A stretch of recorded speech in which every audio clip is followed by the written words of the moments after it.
Mr. President. The Majority Leader. Last Thursday, the United States Senate crossed one of the gravest thresholds that exists in our system of government. We began just the third presidential impeachment trial in American history. This is a unique responsibility which the framers of our Constitution knew that the Senate, and only the Senate, could handle. Our founders trusted the Senate to rise above short-term passions and factionalism. They trusted the Senate to soberly consider what has actually been proven and which outcome best serves the nation. That's a pretty high bar, Mr. President, and you might say that later today, this body will take our entrance exam. Today, we will consider and pass an organizing resolution that will structure the first phase of the trial. This initial step will offer an early signal to our country. Can the Senate still serve our founding purpose?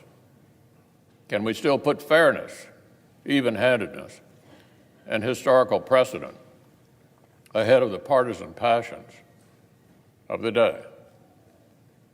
Today's vote will contain some answers. The organizing resolution we'll put forward already has the support of a majority of the Senate.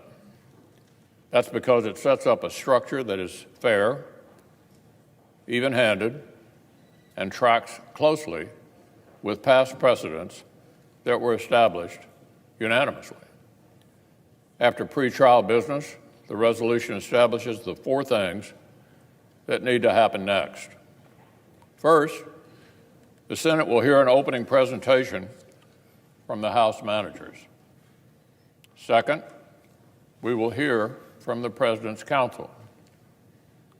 Third, senators will be able to seek further information by posing written questions to either side through the Chief Justice.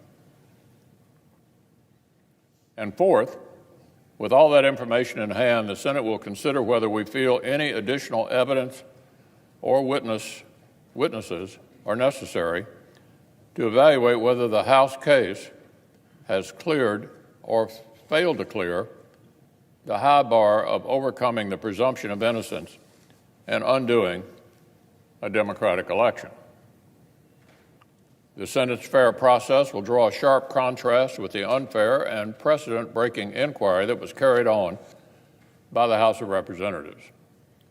The House broke with precedent by denying members of the Republican minority the same rights that Democrats had received when they were in the minority back in 1998.